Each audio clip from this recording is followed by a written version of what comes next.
episode 95 of Below the Belt in conjunction with Boxing Social. First things first, let's get all the logistics and all the housekeeping out of the way.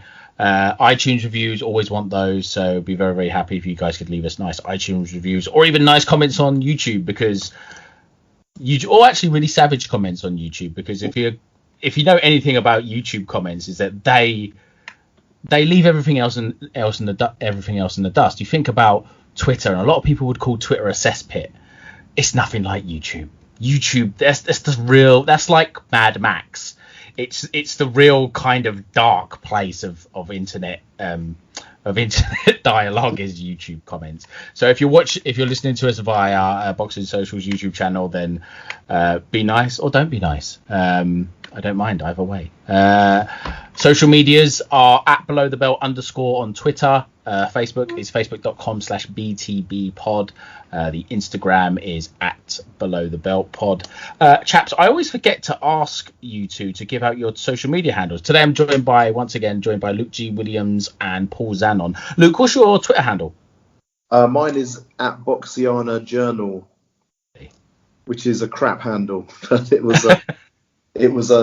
I tried to start a sort of boxing quarterly years and years ago, and that was going to be and I've just never been asked to change it.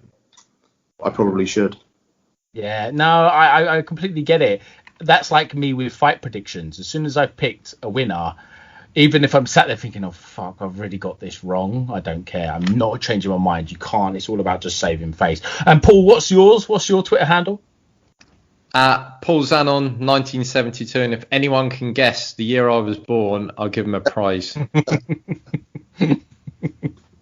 That is not believable. It's not. Was that a typo, Paul? Was it actually 92? Is that what he was supposed to say? I'll take all comments. All compliments at this stage. Most welcome. So keep them coming, Cal. I'll start working on a Christmas gift to you right now. I'm scribbling it down. One of my favourite things is finding your Instagram and leaving comments whenever you post a picture of yourself. I don't know if you follow him on Instagram, Luke, but he always posts pictures of himself. He's just had a run, or he's just done something, and he's just looking really manly, more manly than I'll ever look. And I always like to leave a comment on there, something like, "I heard you kicked 2 women out the house this morning," or something like that. He always looks very rugged. I don't actually. The only Instagram I've got is the old Boxing Monthly one, which has been reclaimed by Kelsey Media. So I still log in under that. I don't post anything, but that enables me to stalk people. Yeah. You could just go on there, look at your favourite Instagram models, get some people in trouble, and then kind of log out again. And it's all Boxing Monthly's fault. That's what I would do anyway. I'd be all over the Instagram models, but that's just me. All right. Well, I thought, but there's not really been any boxing for a while. Obviously because of lockdown, there's not been no boxing over here, and then there's usually a bit of a break after Christmas. So I thought it would kind of be a good time to talk about the state of the sport. Particularly over here in the UK, but I thought internationally as well. We could talk about the world titles, the numbers of them, all that kind of thing. Just before we started recording, we were talking about pound for pound lists, and there was a little bit of discussion. Well, discussion is the polite way to put it, online, when Steve Bunce and Mike Costello put out their top 5 pound for pounds. I'll read them out. So Steve Bunce had Teofimo Lopez at number 1. Tyson Fury number 2, Noah Inoue at number 3, Spence at number 4, and Canelo Alvarez at number 5. And Mike Costello had Canelo at number 1, Teofimo Lopez at number 2, Noah Inoue number 3. So they matched up there. They both had Inoue at number 3, and Terence Crawford at 4, and Tyson Fury at 5. So Luke, what do you think about those lists, and how do they compare to your own? One thing, just to put Bunce's list in context, because I know he got a lot of stick for this online, for the Tyson Fury at 2, and I think Lopez at 1 to a certain extent as well. In typically sort of eccentric Bunce fashion, and I've never met Steve, but I've spoken to him on the phone a few times back in Boxing Monthly days, and I like him. But he was doing his list only on the basis of the last 12 months. Really? Which is an odd thing to do. So he said it's his pound for pound list, but it's only taking into account the last 12 months. So okay. So it's almost like a fighter of the year list. It makes a bit more sense. Right. In other words, in the last 12 months, Lopez had the best win, Fury the second best win, etc., etc. So that's sort of how he formulated his list, which is how no one else formulates it in the world. But he's Steve Bunce. I'll let him have that one. In terms of my own list, I think I've got Fury in my lower reaches of my top 10. Right. And I don't hate Fury being in a pound for pound list. I think heavyweights always get a bit of a rough deal on the pound for pound lists. By me mostly, yeah. Because obviously they can't skip divisions, and some people seem to think that the only reason you're on a pound for pound list is if you've been through divisions, which I don't think is the case. So for me, if someone has stuck at one weight and dominated it for 4 or 5 years, that for me is pound for pound. So my list, I think the last time I did it, I had a Nui at 1, Canelo at 2, Usyk, Crawford 3 and 4, I think, and Lopez about 5. Okay. I might swap Canelo to top after the Callum Smith performance, but those would be my 5. Yeah. Okay, that's fair. Paul, what did you think I just had to send you those lists a minute ago. What did you think when you saw the lists, and how does that compare to your top 5? Yeah, I mean, it's going off what Luke was saying. There's always a rationale behind why the list has been constructed in a certain way, and Steve's been in the game long enough to be able to explain that list and certainly back it up as well. It's not what I would go with in terms of sort of top 5. One of my things about Teofimo Lopez, I think he's a very good fighter, but prior to beating Lomachenko, of the top 10 pound for pound rankings, he's kind of shot up because of that one singular win. Don't get me wrong, a spectacular scalp that he's claimed in there, but if you're going to compare it to, say, Saul Alvarez, a multi-division champion, and the Golovkin fights and etc., certainly deserves to sort of be higher up. I actually like Terence Crawford, and I really think he's a phenomenal fighter in terms of what he's done in his career, and I actually pip him as number 1. I then have Alvarez as number 2. Anui would be my number 3. I would have Tyson Fury as number 4 to be controversial, and Anui as number 5. Okay, yeah, that's Both of your lists make absolute sense. You said, Luke, about people like to dig out heavyweights for being listed in pound for pound, and I am that guy. For me, it's not about the jumping from the divisions, but when you said it, I thought, have I unconsciously done that? Because I wouldn't take Usyk out. I wouldn't take Usyk out of my list because he's now a heavyweight. I think my issue with having heavyweights as pound for pound is a couple of things, really. I used to take issue with Vlad Klitschko being rated as well. And it's for 2 reasons. The first reason is my understanding of pound for pound when it first kind of come around was that if you shrunk every fighter to the same size, who would win? That was kind of my understanding of how it came around. I might be wrong, but that was just something I read somewhere. And the second thing is Vlad Klitschko and Tyson Fury both massively benefit from being massive. Tyson Fury is 6'9", he is 19 stone. He is always pretty much the bigger man, as was Vlad Klitschko in his heyday. He was pretty much always the bigger man, and I think that for me, that's why I wouldn't rate those two as pound for pound, because I just think there's been plenty of really massive fighters. Ty Fields, as much as I love Ty Fields, he didn't benefit from that was niche, wasn't it? Ty Fields, Sky High Ty, he didn't benefit from being massive, but I think guys like Fury and Vlad do. So that's why I don't, to be honest. I haven't done a pound for pound list for a long time. We used to do them quite regularly at Boxing Monthly. And so I always used to keep a list. I haven't really kept a list anymore, but I've just had a look on my phone, and I think the last time I updated it, I had Canelo at 1, Usyk at 2, Crawford at 3, and Inoue at 4, and Errol Spence at 5. That was the last time. I haven't updated it for a long time, but that was probably the last time they did it. But we're all kind of similar. I think all of us would have at least 4 people being the same, and I think those 4 have been the same for a couple of years now, 2-3 years now, haven't they? Usyk, Crawford, Canelo, and Inoue, they have been constants for some time now, and I think until one of them loses, they won't be coming out. Obviously, Lomachenko's lost. Which one of those 4, Inoue, Usyk, Crawford, and Canelo, do you think loses a fight next? Oh. Paul. Ooh, What do you think?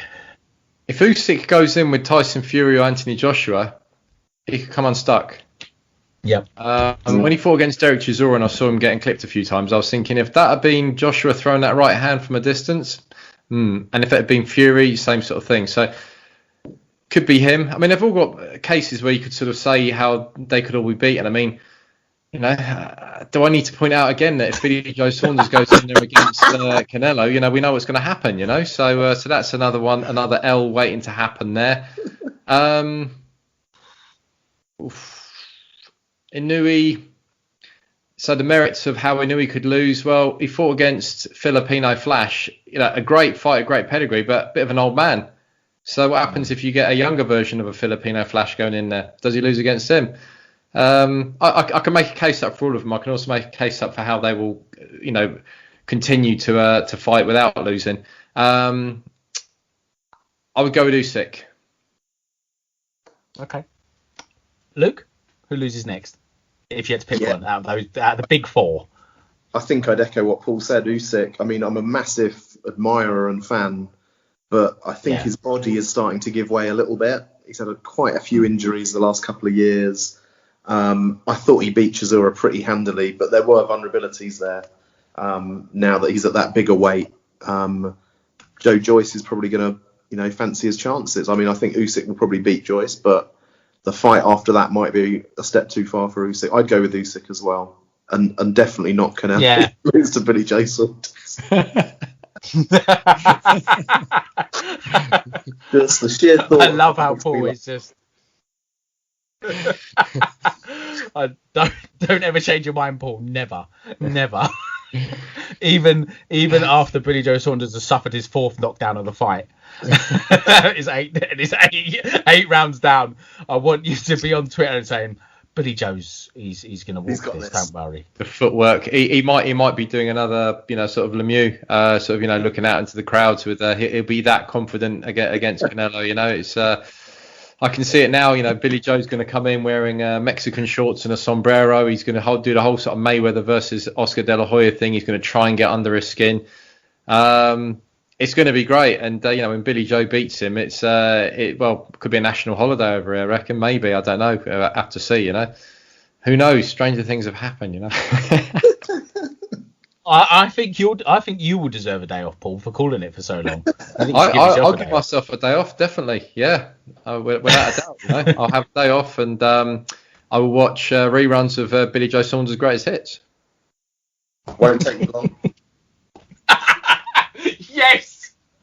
Yes.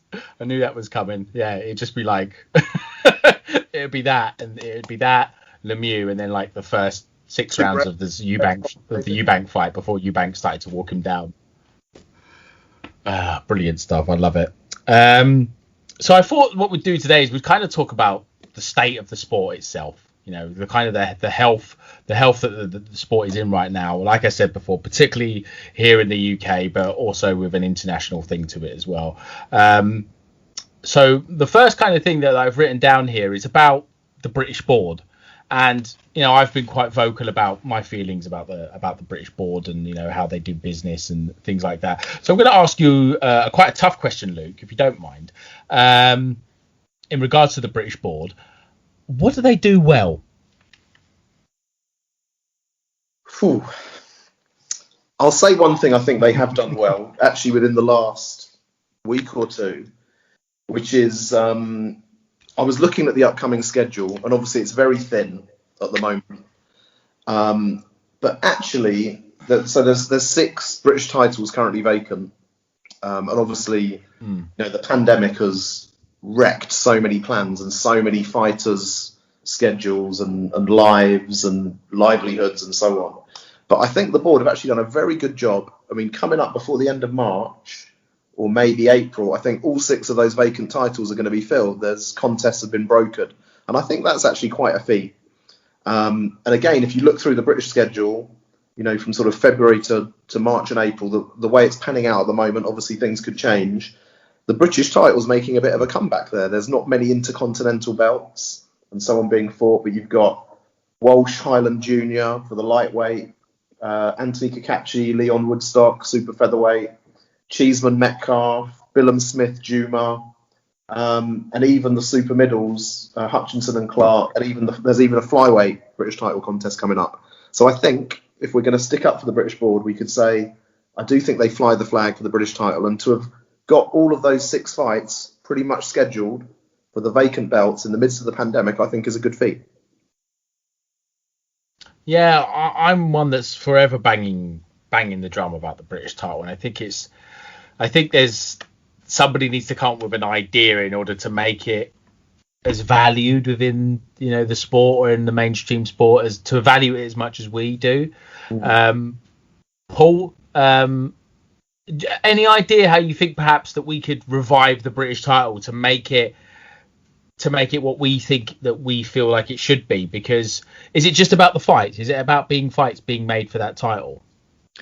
So, I mean, the Lonsdale belt itself, the history behind it, the heritage, making those defences, etc. It's something that's unique to Britain, and it's something that needs to be continued. It's the reason why people are fighting for an intercontinental, BP and Esso sponsored belt is because having a belt gives a person financial traction, and so I kind of understand why people are fighting for the sort of various belts. But if we look back at the old British Masters titles, don't get me wrong, I wouldn't last sort of 2 seconds in the ring with any boxer. But the bronze, the silver, the gold, etc. And people were having those, and they didn't really sort of stand for anything. And the British title really does. It stands for a hell of a lot. And I think, to be honest, it's like, the way I kind of look at the British Boxing Board of Control sometimes is that they're almost the equivalent of how can I put it? Boxing's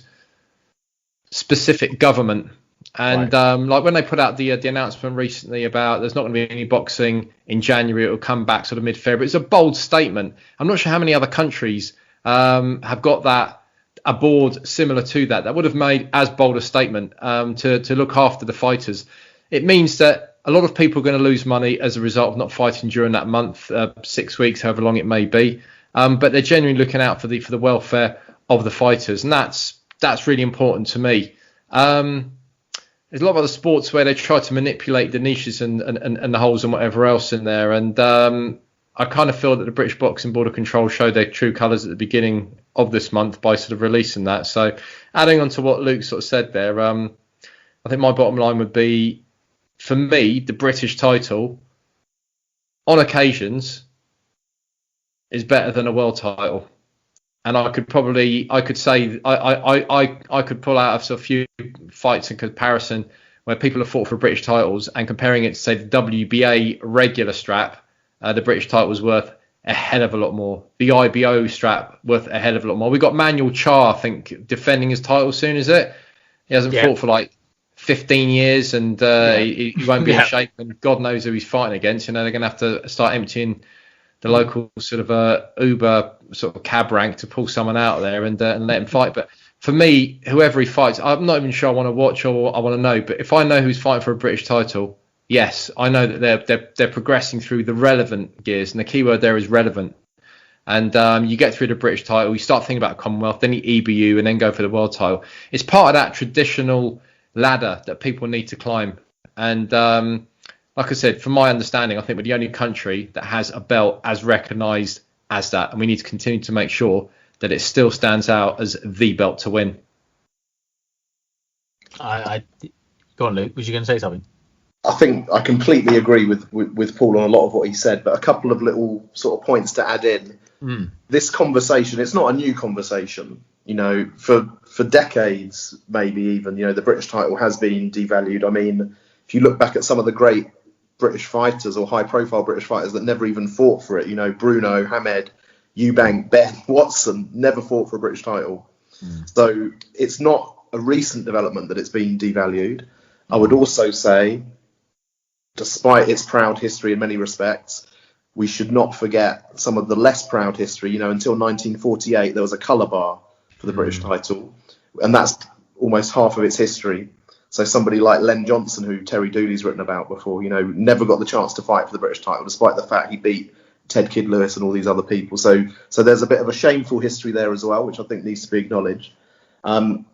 If I was to give one idea that I think would transform the British title, and it's probably a completely unrealistic idea, but I would say, how about if every British title fight, in either online or on a channel, was free to air? I like that. And I think, you know, I think I like that. I think that's a good idea. I like that. I think it's such, and I want to talk about broadcasters at some point. But you talk to, you know, casual boxing fans, and, you know, particularly those of, you know, of an older generation. I think about, you know, my stepdad's generation, and, you know, a lot of people grew up watching boxing on domestic TV, and now, you know, I can only imagine what kind of numbers a British title fight would do, particularly at heavyweight, because like we've said before, there's boxing and then there's heavyweight boxing. And if you have a British heavyweight title fight with someone like a Daniel Dubois, if he comes back and boxes for that title again, someone like that, a big puncher like him, going into a British title fight with a good challenger, that would do really, really good numbers. And I think that's a valid point to make there, Luke, is to perhaps start thinking about putting it on the free to air again. What's Luke? What's some of your, off the top of your head, what's like one of your more memorable British title fights you enjoyed watching? Well, you know, I mean, in recent times, Joyce Dubois, you know, she just mentioned, was an absolute cracker. I mean, and that was for all three domestic straps, wasn't it? Commonwealth, British, and European. Yep. Going back, I don't think Lennox Lewis Gary Mason was the British title. Was that the European? I thought that was for the British title. Can't remember, but if that was the British title, then it was. That was a cracker. So I guess the heavyweight ones are the ones that often spring to mind. You know, Bugner, Cooper, that sort of thing. Yeah. But yeah, I mean, another cracking recent one was Richards versus Pitters, which was on Channel 5. That was a very good fight. And I'm meant to be speaking to Craig Richards tomorrow, and I know people that don't normally watch boxing that watched that fight and were enthusing about how exciting it was. So I think that just goes to show, if you can get it on terrestrial or free to air, there's a market out there, and then you could build some of these people into a more significant attraction, you know, down the line with a bigger fan base. That fight was trending on Twitter afterwards. That was trending on Twitter after the fight, because it was a really good fight. You're right, Luke. And I remember I like to look to see what's trending on whenever boxing's happening, and the hashtag for that fight was trending on the night itself. And usually on a Friday night, it's Gogglebox that's trending, but it was Richard Pitters on Channel 5 it was right up there. It wasn't number one, but it was up there, and it was really, you know, people were really talking about it because it was on terrestrial TV and everybody could watch it. And I think we talk a lot about, you know, TV and the way it's changed, but, you know, because with all the streaming services and stuff now, and YouTube and Netflix and everything else that's out there now, but stuff that goes on traditional TV it still captures the masses. And whenever, again, I always like to pay attention to what's trending out there, and it's just traditional TV shows are still out there and they're still trending. Paul, what's your kind of, off the top of your head, what would be your, like, one of your favourite British title fights? Matthew Macklin, Jamie Moore. Oh, no hesitation. Yes. Anyone who likes boxing at any level, play that to anyone, any country around the world. Forget the commentary, I don't understand it. Just look at the two guys and it's like, wow. I remember watching that live on TV in 2006 and just thinking to myself, this is sensational, but who's going to win it? Because at one point it almost turned into sort of the latter rounds of Apollo Creed versus Rocky Balboa number 2, you know. It was like, and another punch has been swung, and I'm not sure who's going to stand up here. That was an unbelievable fight. It really was. And, you know, we're talking before again about sort of Lonsdale belt and people winning it. Jamie Moore defended it 6 times. He won the Lonsdale belt outright twice. And in fact, if he'd have done that that feat sort of 30 years prior, he'd have got the Lonsdale belt 3 times. Back then, you get a Lonsdale belt outright. I'm glad you brought that up, Paul, because I always like to look out for like the board circular when the board put out their thing about these are the British title defences, these are the eliminators, all that sort of stuff, and that comes out, tends to be on a Friday once a month, something like that, and I always like to look out for that. Paul, do you think perhaps they could make it easier to win the belt outright, and that might make the bigger fighters want to do that? Or should they have to do it, the traditional way? I wonder what the rationale was behind making it from 2 defences to 3 in terms of winning the belt outright. Because there's that iconic picture of Henry Cooper with the 3 Lonsdale belts.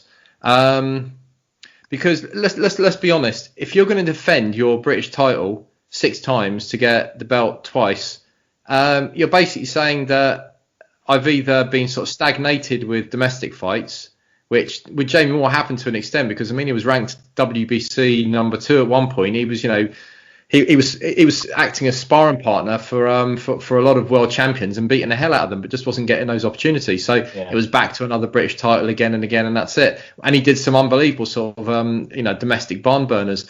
But I think maybe having it defence twice and then you've got the Lonsdale belt would maybe sort of be more realistic, because if you're looking to, if you're getting punched in the face for a living, you don't really want to be having as many fights on the same level as possible. If you've won the British title, then you want to maybe think about the Commonwealth, European, and move up, and then say, how long away am I from world title, all within reason.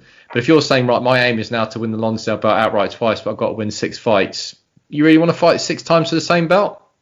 Yeah. Because you think about a Daniel Dubois, someone like him, you think, okay, just stick around at British level and, maybe try and win a Lonsdale belt outright. But these guys, they want to jump up so quickly. What do you think about that, Luke? Yeah, I think that when they increased the number of fights, I think that was a bit of a shame. I think not that many fighters have won, Cooper is the only one to have won 3, isn't he? And I think there's 5 or 6 fighters that have won 2. Clinton McKenzie was, I think, the last one. He was a guy I interviewed and I know a little bit. Right. So it is a shame, but yeah, people want to move on quickly. But post-pandemic, it will be interesting to see what happens. We've got a lot of British title fighters on the slate.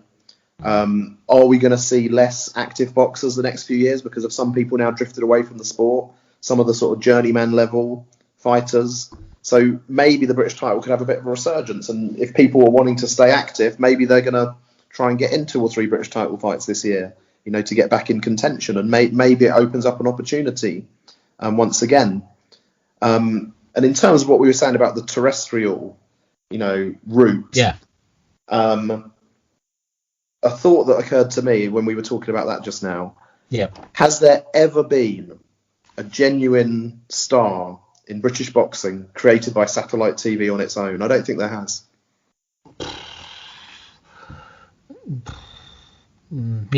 Yeah. Because Anthony Joshua had the Olympic platform.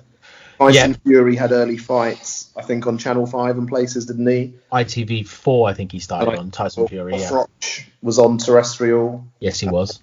I don't think there's ever been a genuine star of British boxing solely created by satellite television. And that's an indictment of what satellite broadcasting has done to the sport since it pretty much took it over. That's a good question for the listeners here. If anyone can think of one, then chuck it out there. Yeah, absolutely. Just on what Luke was saying as well in terms of or I guess sort of adding to the whole sort of like the debate here.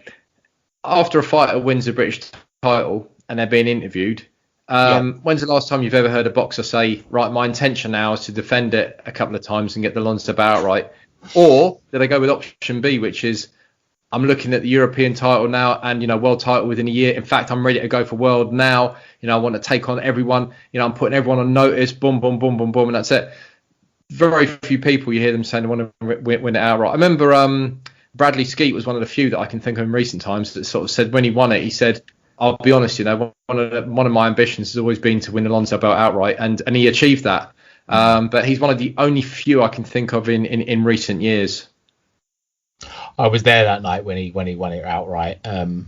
Yeah, So I was really pleased with him that he did that as well. The only other fighter that I could think of other than him that wanted to win it outright was Paul Smith, because I think he was one fight away for a long time. I'm not sure if he actually did it in the end, but I think he was just one fight away for quite a while. And for me, ducks Rocky Fielding for 19 months, but that's for another time. Also, sorry to cap, otherwise I forget. I've got a very short memory on things. Here's the other thing, in terms of the promoters. So let's say, for example, you've got the next, I don't know, you've got the next Muhammad Ali coming through the ranks, and he wins the British title. Are you going to want him to fight again twice for the British title? You're going to want to try and progress him up the ranks into getting into that world title as soon as possible. The reality is, if you've got really hot property in there, you're going to want to chuck them into world title fights as soon as you can. Yeah, that's a good point. I wanted to move on to the broadcasters at some point. I don't know if I feel like you're on the edge if you wanted to say something else. I just wanted to quickly say that one of my favourite British title fights is Jason Booth against Michael Hunter.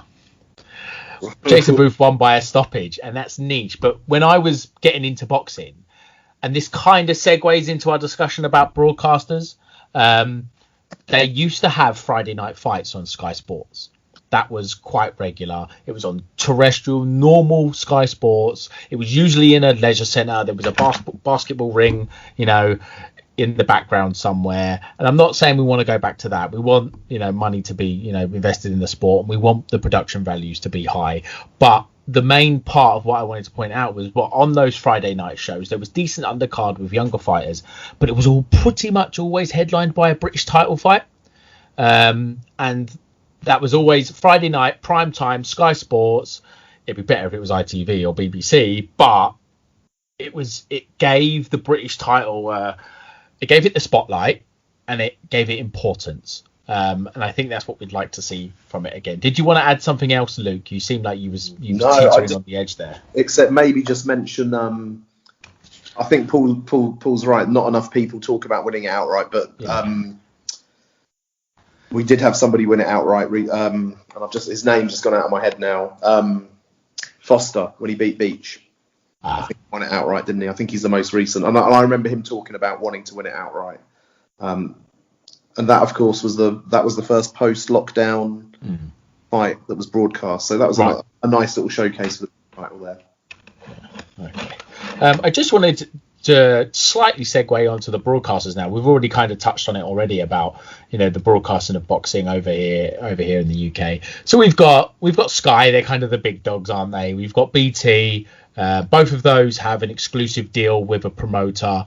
We've also got MTK. They have their shows on YouTube. Channel 5, they have their shows. And most recently, and we've all spoken about this, DAZN have kind of jumped into the mix now. Paul, what do we think kind of like the health of boxing broadcasting is, particularly in the UK at the current time? I remember it was, I think, August 2012, if memory serves me correct, when Eddie Hearn decided to do the official announcement of Sky and Matchroom joining forces, and it was Eddie Hearn's Brentwood place, and there was an almighty barbecue. I must admit, I did get I did fill my boots and that. I also got sunburnt to hell. But it was one of those ones I was thinking, this is a big thing, that joining forces like that, Matchroom, Sky. And then a few years later, you got Box Nation and Frank Warren, and then it sort of develops into BT Sport and Frank Warren. With Hennessy and Channel 5, it's kind of like a sort of step below, isn't it? And unfortunately, you just tend to get that sort of hour slot, so it's like sort of 10 to 11 or 10 to 12, whatever it may be, and you don't get to see all the undercards, and you've got to try and stream that from somewhere else, and that's it. But if you do get to see, for example, like the Pitters fight, or Dil Magani was fighting as well, sort of previous months, I love that. I absolutely loved it. And there's something about getting something where you don't have to pay for it. You feel like you're almost being respected as a boxing fan. And say, this is how much we like the sport. We're trying to do this for you. Obviously, they're making their money on the adverts, and that's it. One thing to point out here is that Frank Warren has BT Sport. Eddie Hearn has Sky via Matchroom. However, that's not a clear-cut agreement anymore now, because Eddie Hearn's got his fingers in pretty much every single promotional pie out there. The Zone, you name it, he's in with all of them. So that almost reflects the current state of boxing in terms of, in the old days, it'd be like there's a manager and a promoter for each boxer. Nowadays, there's a manager, promoter, advisor, a whole load of advisors, the advisor who advises the advisor, and then the specialist manager. And you just think, my goodness, it's just ridiculous. Very, very unclear. That's why I'm saying I don't think this is as clear cut as it seems as well. It's really not just BT Sport and Frank Warren. It's really not just Matchroom and Sky. There's a lot of other branches that come off it all.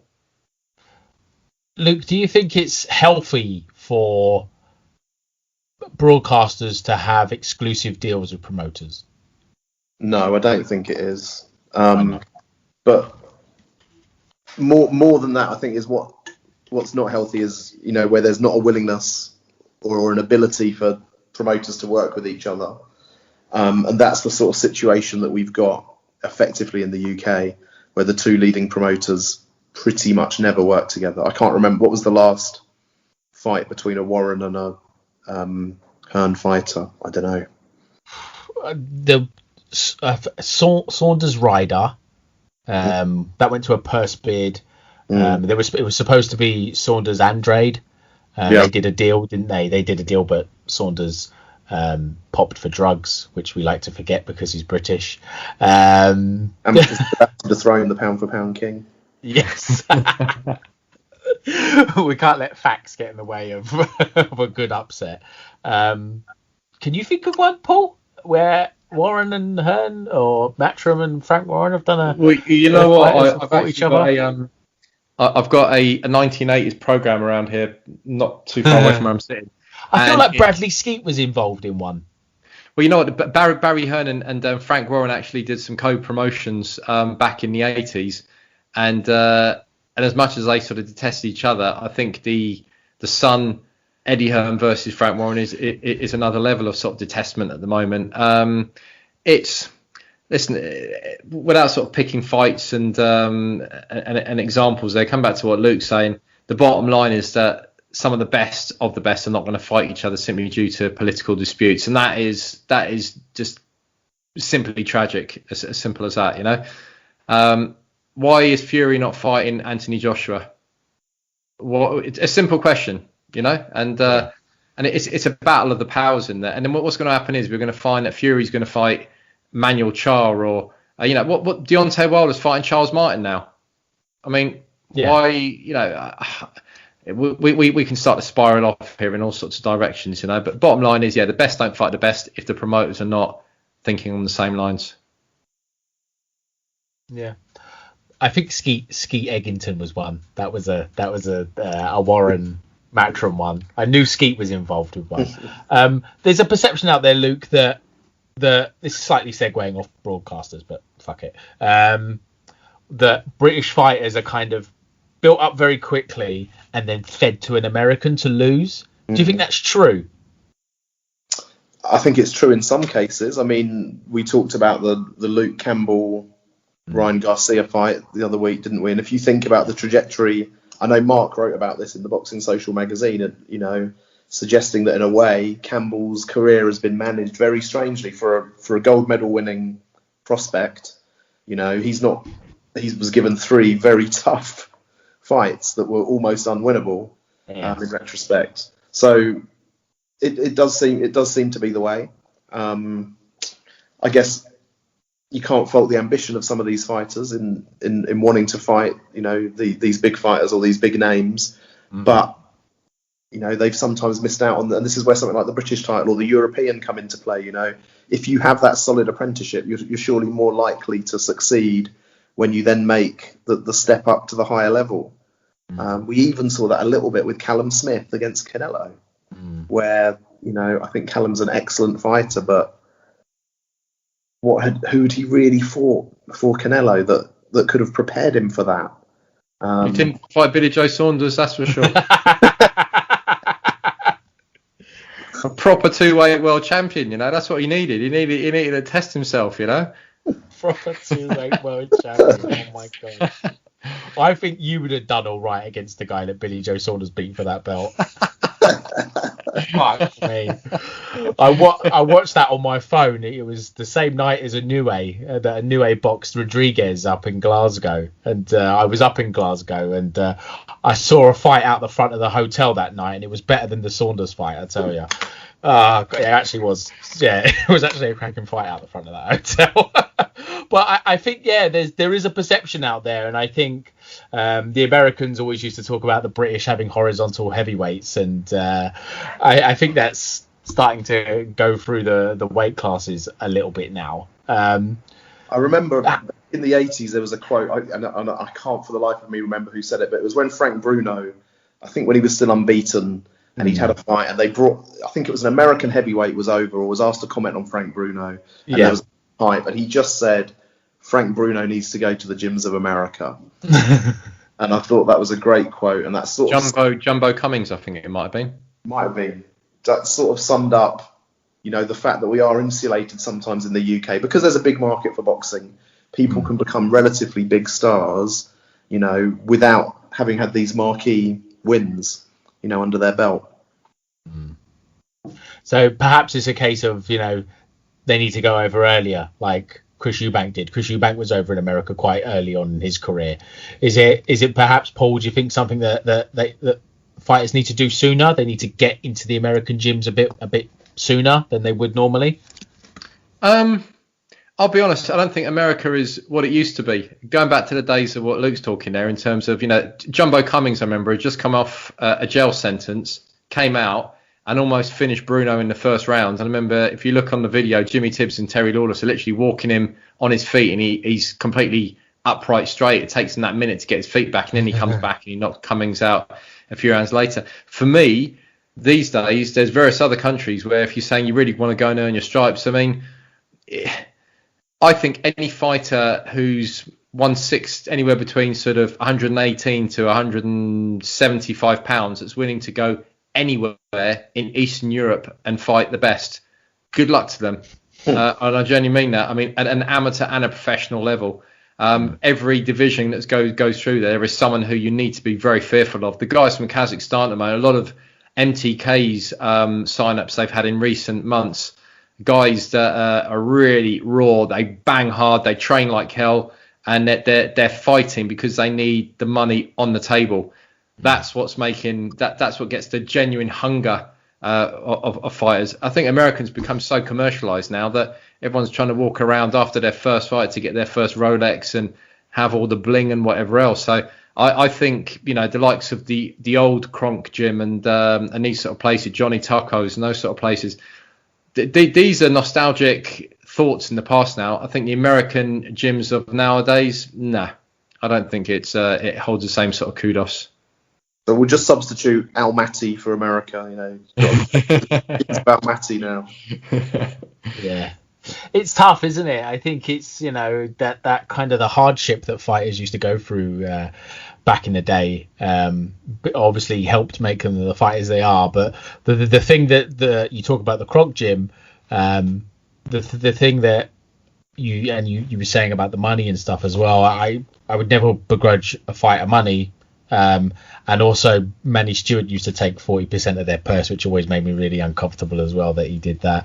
But I get your point, Paul. It's you want them to have that hunger, but you want them to make money because it's a short career and a hard career, and it could be over in a second. So it's about finding that, keeping that humility, but at the same time making as much money as they possibly can. I just had a thought, actually. We were talking about the promoters and Warren and Hearn not working together, and that probably ties into the British title things as well, because trying to get a British title defense under your belt quickly. But if your number one contender, the guy that's been mandated, is with Frank Warren or with the other guy, it's just not going to happen, is it? And so you just think, oh, fuck this, I'll bin the belt off. I can't be asked of it. And that's the other problem that they kind of have with the British title as well. We actually had a pretty good question as well, and it kind of ties into what we were talking about in terms of developing developing fighters over here in the UK, and it was from a chap called Graham Evo on Twitter. Thank you so much for this question. He gave us a couple of questions actually, and he said, I paraphrased his question. He said, is our strong amateur program here in the UK affecting fighters becoming good pros, because they seem to be turning over quite late now? Luke, does that sound true to you? Yeah, possibly. I mean, it's hard to say at the moment. You know, the amateurs at the moment, everything's up in the air. So yeah, who knows? I've not really been keeping in touch with it as I normally would, you know, in the lead up to an Olympics, because I'm not really knowing what's going to happen. But obviously, it's a pretty gold-plated amateur program, isn't it? You're part of that program, and you're pretty well looked after. Yeah. Is that the best preparation? You know, for the pros these days? You know, maybe not. But by the same token, I think the amateur boxing is important because it does have, through the Olympics, it has that terrestrial outlet. So there is always the potential, you know, to build an Anthony Joshua, you know, through it. So I would hate to see it, you know, disintegrate. And there have been times when it has been in danger, again, because of political governing body type shenanigans, when it has been in danger of all falling apart. And I would hate that to happen. Yeah, that's valid. What did you think about that? What do you kind of feel about that in terms of the amateurs, Paul, in terms of them turning over too early, too late, that kind of thing? If you are a real standout amateur, that can give you the golden ticket to be able to go straight into the pros at big money. I mean, dating back from when Sugar Ray Leonard won the gold medal, I think his debut fight was something like $300,000, which was completely unheard of back then, and his opponent was getting less, and that's it. And I also think that if you look at the different weight divisions, the heavyweights, primarily over the years, a lot of the heavyweights have turned professional after a small number of amateur fights. Come back to Frank Bruno before. I think he had like 19 fights, maybe one loss, 18 wins in there. Daniel Dubois only had a handful and then sort of turned pro. I don't know. It'll be interesting to sort of draw a parallel to, say, for example, Mexico, where a lot of fighters are turning pro at the age of 15. How many amateur fights they have in sort of building up to that? I'd love to know. You know, is it hundreds of fights? I'm not sure. Then you've got the likes of the complete opposite sort of parallel here, which is the likes of Ukraine, where you've got the likes you've got Lomachenko and Usyk, who had 4.5 million fights each, and then sort of, you know, fighting for world titles within a heartbeat. So it's a tough one to tell, because if you're that good an amateur, when you do turn pro, then it's kind of like having an accelerated program where you don't need to be fighting in, you know, just sort of going around with the journeyman. You're ready to take on the better people because you've already proven your stripes. Yeah, that's fair. Did you want to add something, Luke? You look like perhaps you wanted to add something. No, that was my phone battery saying it was nearly. Oh, okay, that's fine. It was something you said, Paul, about the Ukrainians as well. I always kind of felt that Lomachenko perhaps had one Olympics too many, and perhaps just turned over that 2-3 years too late. Because you look now, he's had a relatively short career as a pro, and he's you know, I think if you put his amateur career and his pro career together, a lot of people are going to see him as an all-time great. But you know, I don't want to take anything away from Teofimo Lopez, but he looked kind of like an old man, Lomachenko, and so it makes me think I kind of wish he'd turned over 2 or 3 years earlier, and perhaps we would have seen him, you know, hoover up even more world titles. But I think, I think what you both say is right. Just to move on, you know, in terms of the sport coming into the new year, I'm not going to let you say Lawrence Okolie for this question. But the question is, who do you think the next Brit is that's going to win a world title? Paul. You're right. I'm not going to say Lawrence Okolie. Why, you think Glowacki's going to smash him to bits? I think it's not a given for Okolie. Don't get me wrong. I think Okolie's progressed past his Snorfests, and he does have a hell of a lot of power, and I think he can do incredible things. I just don't think this is a walkover fight. I genuinely don't.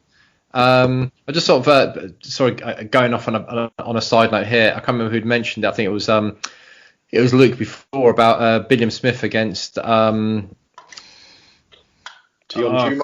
That's it, Dion Juma. That's a great fight. I'm really, really looking forward to that. Juma is a great tactician, and Billiam Smith he's got that sort of throwback style about him, almost sort of Henry Cooper-esque, and I'm really, really looking forward to that at Cruiser. That's a cracking, absolutely cracking fight. Sorry, Cal, I told you I've got a short memory. What was the question again? The question was, who do you think the next Brit is to win a world title? To win a world title. I can answer it. I've got my answer, just to give you guys a minute or so. I'm going to say Chris Eubank Jr. Because he's just signed with Sauerland, who are kind of like this nice, neutral promoter who everybody loves. And they're not really tied to anybody, so they could probably do something with PBC. They could probably do something with Uncle Bob. They could do something. They're kind of neutral, you know. They're kind of like main events in a way. They're kind of just there. They're not really. So I think Chris Eubank Jr. Canelo's obviously not going to campaign at middleweight anymore. Golovkin's 38, and he's already won the WBA interim title. You've got Murata, who's the super champion now with the WBA. I think he's got a chance against half of the top 10 middleweights, Eubank. So he would be my call. Perhaps to be the next. You know, we've obviously got Liam Williams. He's a mandatory for Andrade. We've got Joe Joyce, Kid Galahad. He's a mandatory. Paul, who do you think next Brit to win a world title? I can throw a wild card out there, which is Josh Kelly. He's got the tools to be able to do it.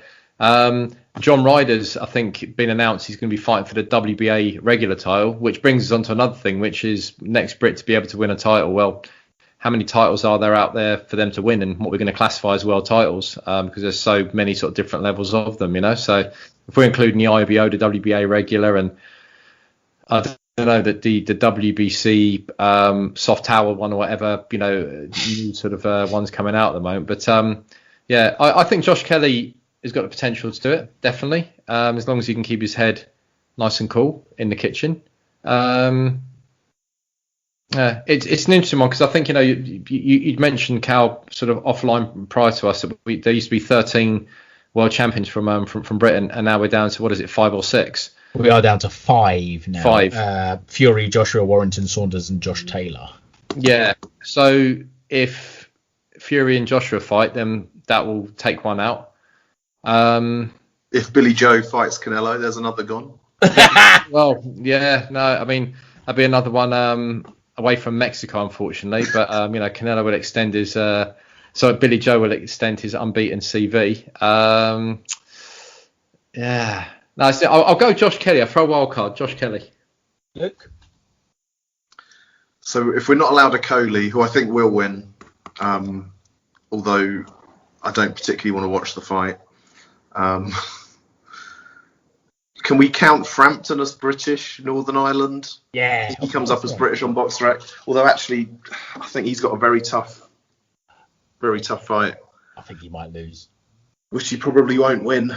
I think actually, Cal, I think Eubank is a very good shout, because I think what you said about Sauerland is completely true. I saw a lot of people sort of saying, oh, why is he signed with them? But it's a smart move, because they'll work with anybody. They've not alienated anybody, and they will work and can work with anybody. And they're not tied in. They're not exclusive. Mm-hmm. So I think it's actually a really smart move on Eubank's part, because it keeps all the options open.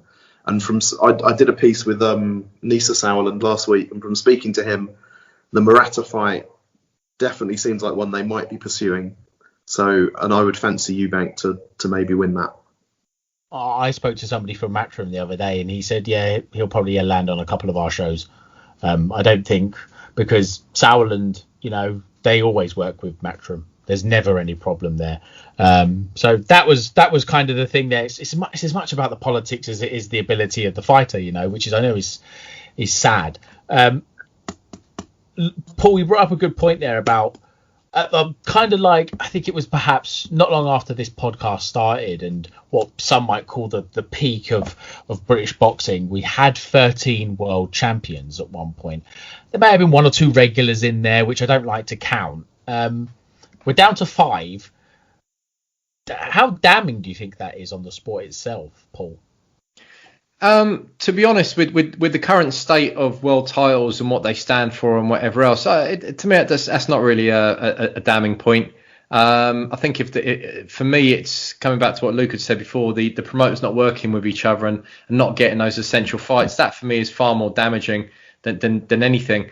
I mean, just mentioning about Chris Eubank Jr. there, which promoter hasn't he worked for so far? I'm pretty sure he's done Frank Warren, Matchroom, Hennessy. So was this kind of like the only one he hadn't done, and who hasn't advised him yet? I mean, it's apart from I think maybe MTK. That's he needs to maybe get a little bit of assistance from them as well. So listen, he's doing the right thing, which is trying to get the traction, promotional traction, the financial traction, etc., because he realises that how he can maximise it in a certain way, and that's it. And the arrogance of Chris Eubank Jr. really works in his favour and may very well land him a fight against a Golovkin or a Canelo. But that again comes down to another point about Chris Eubank Jr. All his fights at super middle, with the exception of say James DeGale, he was always the natural middleweight going in against super middleweights. So if he goes in against Canelo, it's going to be a super middleweight, and that's going to be a hell of a tough fight for him. Number one. But if he goes in against Golovkin, who's, what do we say, 63 years old now, and he fights, he'll fight the 160-pound limit, he may be in with a chance. Yeah, he may just do enough to sort of move around and bang and whatever else, and that's it. He won't knock him out, but he may do enough to just sort of, be busy and get the judges' attention in there. So, it's a real storm at the moment in terms of world titles, promoters, and more than anything, the frustration from the actual fighters themselves. They just want to be as active as they possibly can, and unfortunately, due to politics and sanctioning bodies, etc., hurdle after hurdle keeps appearing, and that in itself is very damaging.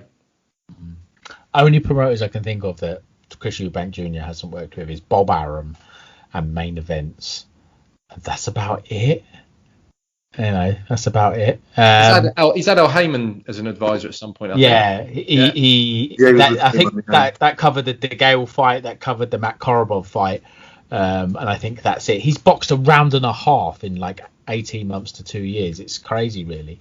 Luke, what do you think about that? About how we did have 13 world champions and now we've got 5? Is that before? Because I remember looking at it before, and I think it was on this podcast before, I said something along the lines of, well, more champions are unifying now, so that means there's less opportunities for other fighters.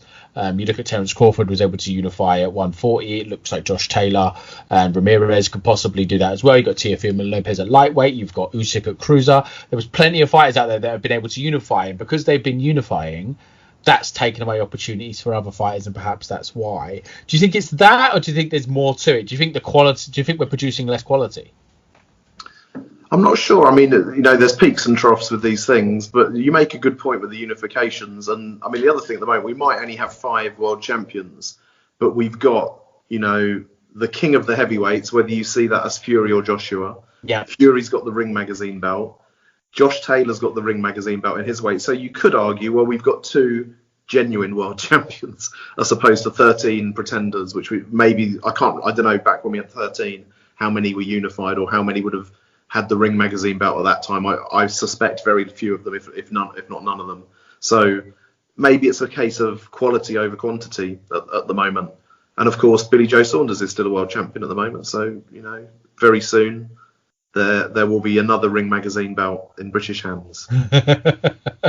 I don't think it's outrageous to say Josh Warrington's the best featherweight in the world. Yeah. I don't think that's outrageous, really.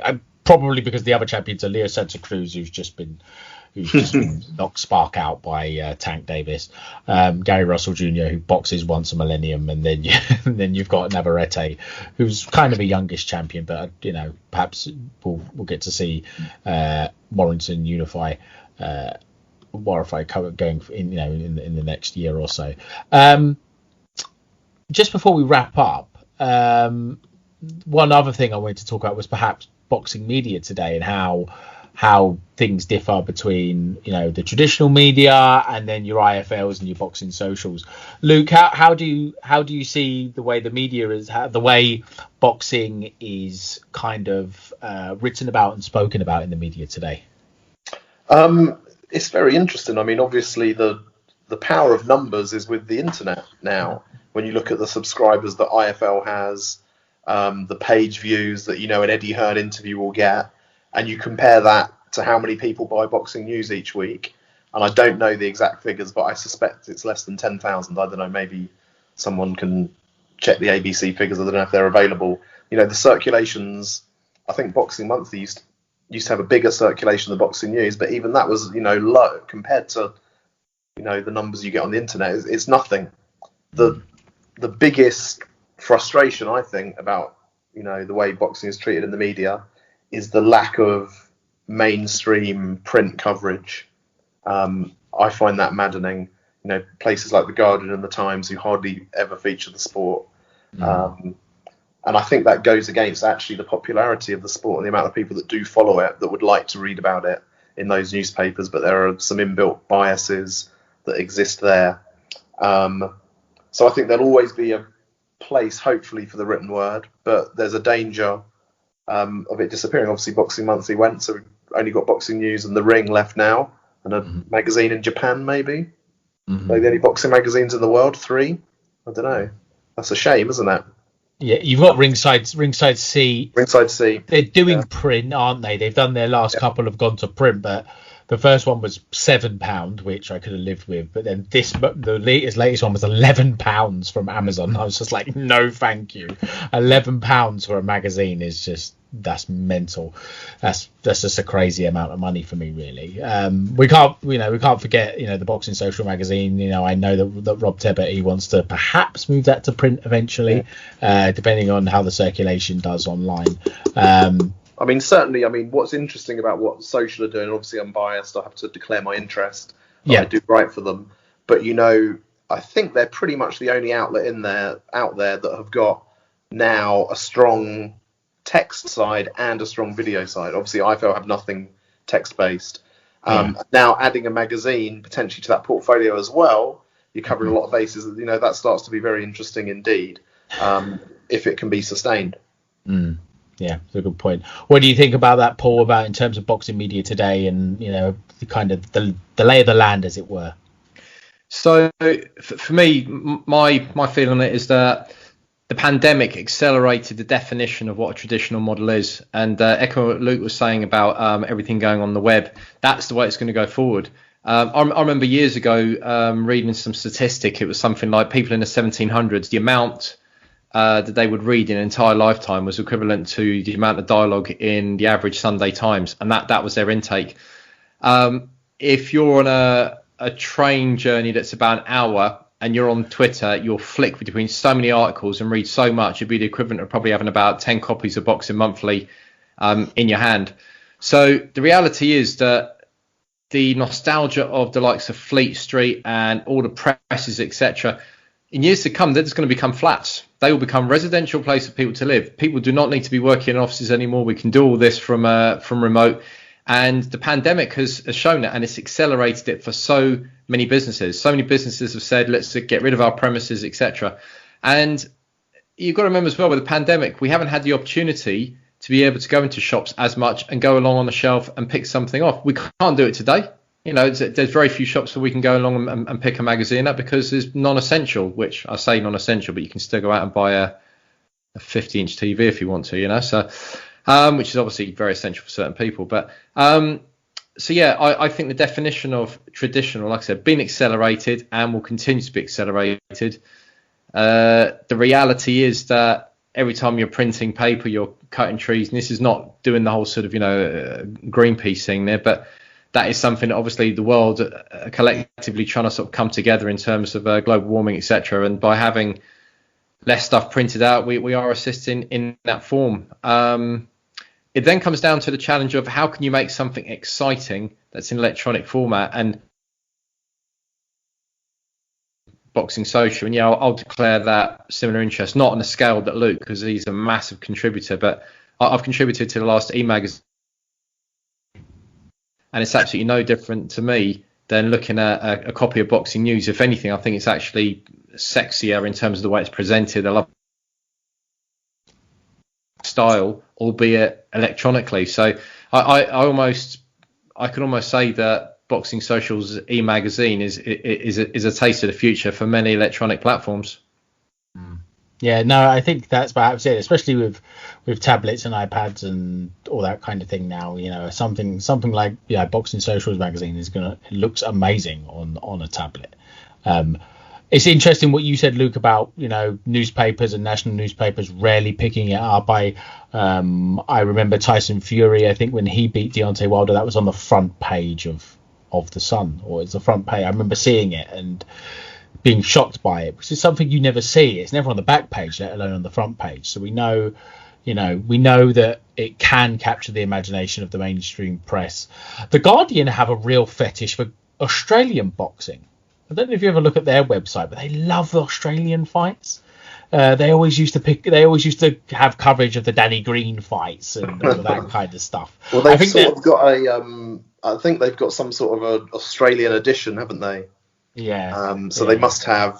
It always strikes me with the Guardian that it's dependent upon the random enthusiasm of someone who happens to work for them. Like, luckily enough for us, Don McRae works for the Guardian, therefore we get some boxing things from time to time. But if he wasn't there, Regis Prograis wouldn't have been interviewed in the Guardian, No. etc., etc. So I'm guessing that Australian thing is just some random dude works for their Australian edition who likes boxing and manages to sneak it in from time to time. But there's no strategy behind it and no genuine attempt to cover the sport. Sorry, I love laying into the Guardian, so we can keep going for a while on this if you want. No, I don't blame you at all. I read them from time to time, but I'm not. Yeah, they're a weird kind of publication.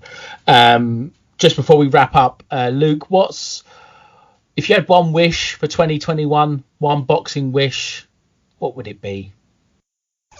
I'm going to go with the obvious, and it's got to be Fury Joshua.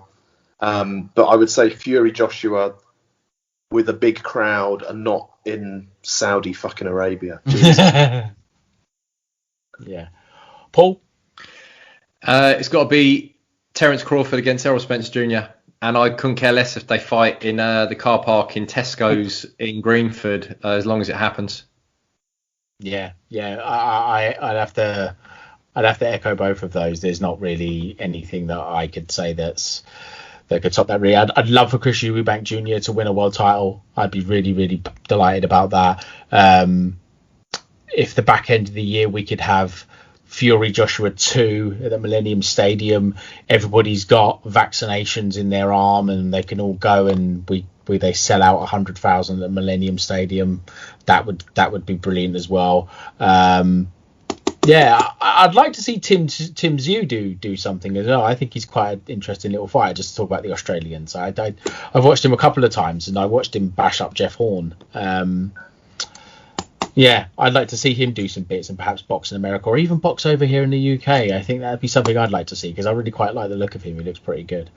Can I say my number 2 fight I'd like to see would be Katie Taylor against Amanda Serrano.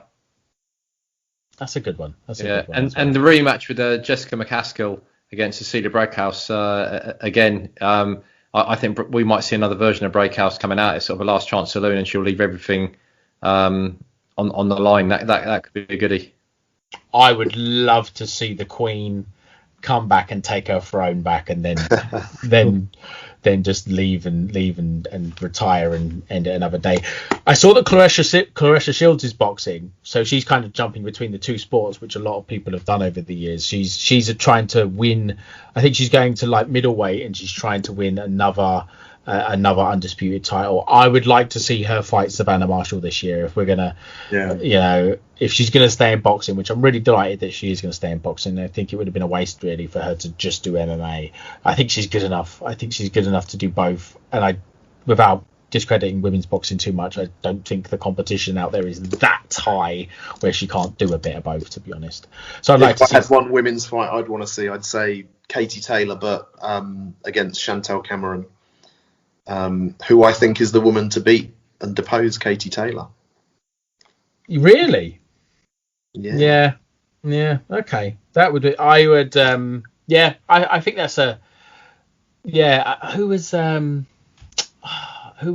Remind me. Who was the lady that Katie Taylor fought the two really close fights. Persoon. Yeah. Persoon, I got there. I want to see Persoon against Tasha Jonas, and I've said that a couple of times on this podcast at super featherweight. That would be a fucking war. That, if you want to get people into women's boxing and get people to believe in it, that would, because I'm a big fan of, Tasha Jonas. She looked finished after she lost that fight in, what was it? It was a few rounds, wasn't it?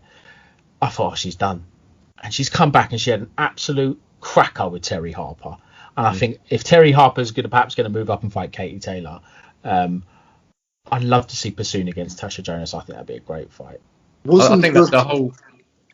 Sorry, I was going to say, I think the whole women's platform at the moment is really going to hit hyperleap at some point soon. As money starts getting invested in there, you got, is it Ball who beat Shannon Courtney, and she's primarily like a kickboxer.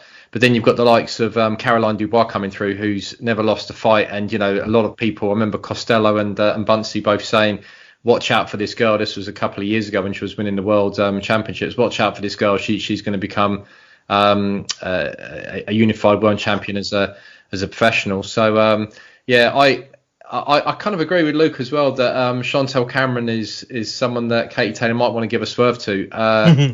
She hits bloody hard, and ever since she's been working with Jamie Moore, she's become more of a tactician as well. And when you start putting boxing skills with power, you got a dangerous person in front of you. Yeah. Luke, I felt like you wanted to say something just then. Before. Yeah, was the girl that beat Natasha Jonas? Yeah. Was that Vivian Obernauf? I think so. Yeah. Who has subsequently been charged with bludgeoning her husband to death in Switzerland. Yes. Do you know what? I thought I recognised that name. To end on a sort of quite bleak. What happened? Note. Sorry, I cut off for a second. What was that? I think the girl that beat Jonas was Vivian Obernauf. It was, who has since been charged with bludgeoning her husband to death in Switzerland. Yeah. It's always a great headline. Only in boxing. Yeah. All right. Thank you, chaps. It's been a late one, but I'm really grateful for your time. Just quickly, just let us know anything you've got coming up.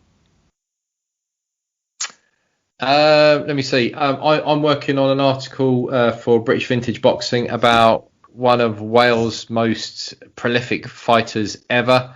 Let's just say he was a featherweight and he lost hardly anything. Really looking forward to researching about him. What else? I've got another piece I'm doing at the moment, boxing wise. It's completely gone out of my head. I haven't got that many plates spinning at the moment on the pugilistic front, so I'm going to hand over to Luke. Hopefully, if he sends me my number, I'm speaking to Craig Richards tomorrow. And I'm testing out some boxing gloves. I'm doing some boxing glove product reviews. Oh, yeah. So, Is there going to be video? What's that, sorry? Is there going to be video of you hitting the bag? No, it's text. We want to see some good technique there, Luke, mate. We, chin down and a little bit of lateral movement, wrist over, snapping it. So, are you trying out Leone 1947 gloves? If I can get hold of a pair, yeah. I've got a pair, I think. Okay. But yeah, they're kind of similar to sort of the Reyes in terms of their sort of puncher's gloves. Please tell me you're I've got some Reyes waiting for me to slip my hands into them. So. Yes.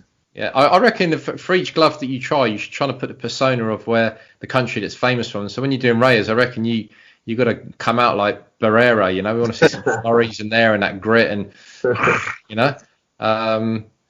if it's Lonsdale, you got to go for more of a sort of Henry Cooper style. You get in that southpaw stance and throw the hook.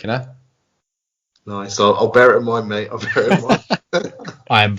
I'm far more excited about this than I should be. Really, this is too exciting to me. I don't know why, but it's really exciting to me.